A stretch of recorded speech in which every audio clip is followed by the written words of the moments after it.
Oi, pessoal, tudo bem com vocês? Meu nome é Juliana e hoje eu estou aqui para apresentar a proposta do estágio de diferentes contextos, que eu e a minha colega Fanny realizamos para ser apresentada em um centro cultural ou uma casa cultural. Bom, o nosso conteúdo da aula de hoje é xilografura e tem como competência, segundo a Base Nacional Comum Curricular, pesquisar e conhecer distintas matrizes estéticas e culturais, especialmente aquelas manifestas na arte e nas culturas que constituem a identidade brasileira, sua tradição e manifestações contemporâneas, reelaborando-as nas criações de arte. Os objetivos da aula são conhecer obras dos principais xilógrafos, pesquisar a técnica da xilografura, que tem bastante gente que não conhece, e produzir uma composição com a técnica da xilografura em isopor. Bom, para começar a aula, é importante nós conhecermos um pouquinho do que é a xilografura, né? Porque ela é uma arte bem fascinante e acho que todo mundo vai gostar. A xilografura vem do grego. É formada por duas palavras, xilon, que significa madeira, e grafo, que significa gravar. Então, essa é uma técnica onde se utiliza a madeira como matriz, ou seja, esta madeira possibilita a reprodução da imagem gravada sobre outro suporte ou papel. É um processo parecido com o carimbo. Esta arte era a mais usada por muitos anos para a impressão de livros, bíblias, entre outros. No século XVIII, tivemos duas inovações que revolucionaram a xilografura. Uma delas foi a chegada à Europa das gravuras japonesas, que eram coloridas, que tiveram muita influência sobre as artes no século XIX. E a segunda foi a técnica da gravura criada por Tomás, a qual foi chamada de xilografura de topo, que eram nada mais nada menos do que desenhos em alta definição. A xilografura é uma arte muito antiga e não existem registros da data de criação e nem do seu autor. Os livros escrevem que a xilografura é de possível origem chinesa, sendo conhecida desde o século VI. E pelo que se sabe, a xilografia em papel mais antiga que se conhece é a de um exemplar de uma oração budista. A arte da xilografura também se tornou uma característica da literatura nordestina, ilustrando as histórias cantadas e assim criaram a literatura do cordel. A primeira aparição da literatura de cordel foi em 1907, narrando as aventuras dos cangaceiros e depois do seu sucessor, o Lampião. Eu acho que todo mundo já deve ter escutado alguma história do Lampião ou de algum cangaceiro, né? E não sabia que aquelas imagens eram chamadas xilografura. Então eu vou passar para minha colega Fanny, que ela vai mostrar para vocês alguns autores da xilografura brasileira. E vai passar também a proposta da nossa atividade. Olá, meu nome é Fanny e eu vou dar continuidade ao nosso estágio supervisionado em diferentes contextos. Este nosso estágio supervisionado em diferentes contextos será realizado em uma casa de cultura. De início, vamos apresentar ao grupo de pessoas ou ao público presente alguns xilógrafos do cenário nacional e internacional. No cenário internacional, não encontramos xilogravura popular, somente no Brasil. Alguns artistas que se destacam no Brasil são José Borges. É um artista popular, nasceu em Bezerros, no Pernambuco, em 1935. É autor de versos e xilogravuras, reconhecido no exterior. Filho de agricultores. Frequentou a escola aos 12 anos de idade, mas por apenas 10 dias. Aos 20 anos de idade, ele resolveu escrever literatura de cordel e vendeu mais de 5.000 exemplares, quando fez um encontro de vaqueiros no sertão de Petrolina. Aqui temos algumas das obras da literatura de cordel.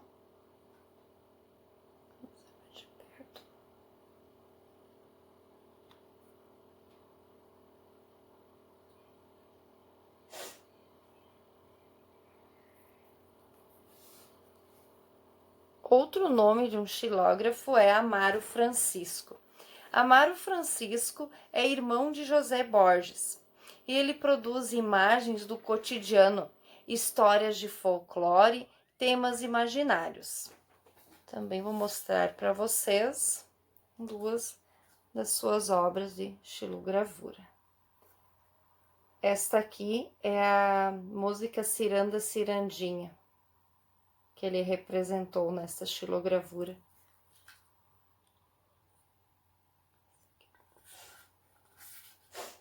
José Costa Leite também é um dos mais refinados xilogravadores brasileiros, pelo seu perfeccionismo nos detalhes. Ele ilustrou mais de 500 títulos de cordel. É considerado, ao lado de José Borges, o grande mestre da xilogravura nacional. Nasceu em 1927 em Cepé, na Paraíba, e tem suas obras expostas na Pinacoteca de São Paulo. Duas de suas obras.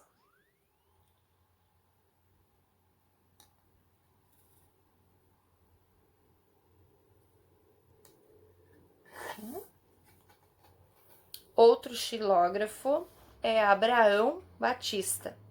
Nascido em 1935 em Juazeiros, no Ceará, ele distingue-se sobretudo na xilogravura por retratar acontecimentos bíblicos, tradições nordestinas, histórias fantásticas, picarescas e do cotidiano.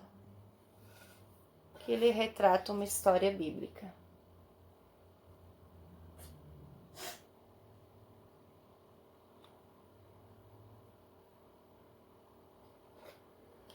E o mais jovem xilógrafo é José Lourenço. Ele vive em Juazeiro do Norte também. Então, como vimos, a xilogravura é bem antiga e hoje em dia, devido à tecnologia, não é mais tão utilizada. Então decidimos dar continuidade à oficina de hoje, juntar uma técnica antiga com os emojis, que são muito usados na atualidade. Depois de conhecer o que é a xilogravura e como ela é feita, a proposta da atividade é, usando isopor de vários tamanhos, criar emojis de diversas formas usando a xilogravura. Os emojis podem ser como os que atualmente utilizamos nas redes sociais ou podem ser criados novos emojis. Vai de acordo com a criatividade de cada aluno ou de cada pessoa. Os emojis feitos pelos participantes da oficina podem ser usados como carimbo, nos cadernos ou até mesmo utilizando uma tinta própria para estampas em roupas. Os recursos utilizados serão isopor de diferentes tamanhos, rolinho de tinta, pincel ou esponja para pintura, tinta guache ou de tecido, e um objeto que possa ser usado para desenhar no isopor, como a ponta do pincel, caneta, entre outros.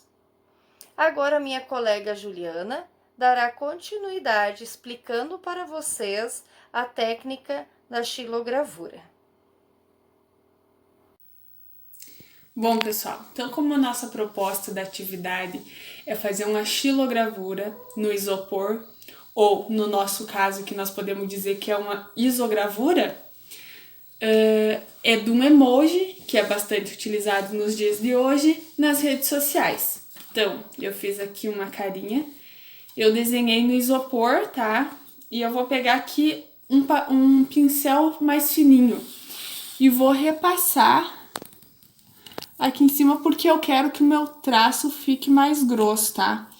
Se você quer que o traço fique mais fininho, pode repassar só com a caneta, que ele já vai dar certo, tá? Só vou terminar de repassar aqui o meu emoji.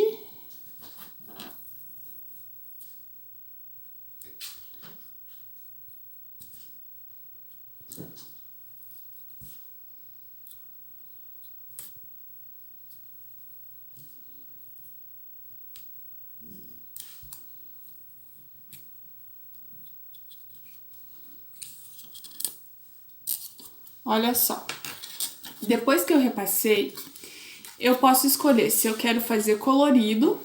Então, eu peguei aqui as tintas do emoji tradicional, que é amarela e vermelha. Ou eu posso fazer ela de uma cor só, que é a xilogravura mais conhecida, né? E eu vou pintar ela aqui de uma cor só para vocês verem, tá? Como é que faz. Eu vou pegar a cor preta e vou passar no meu desenho. Você em casa aí pode fazer da cor que você quiser, tá? A preferência é sua. Mas como nas xilografuras tradicionais é mais utilizada a cor preta, aí nós vamos fazer um aqui todo pintado de preto, tá? Eu tô utilizando tinta guache e um pincel. Se o desenho for maior, vocês podem utilizar o rolinho de tinta, o rolinho que a gente pinta a casa, que aí você faz mais rápido, fica mais parelhinho.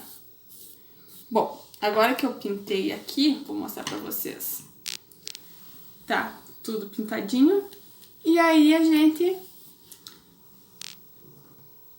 passa ele pro papel ou pra tecido ou o que você quiser.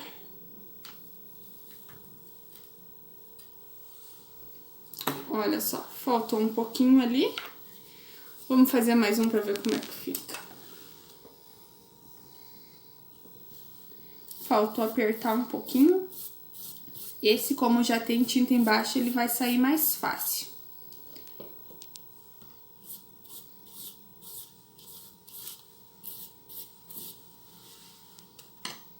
Pôr o pincel ali.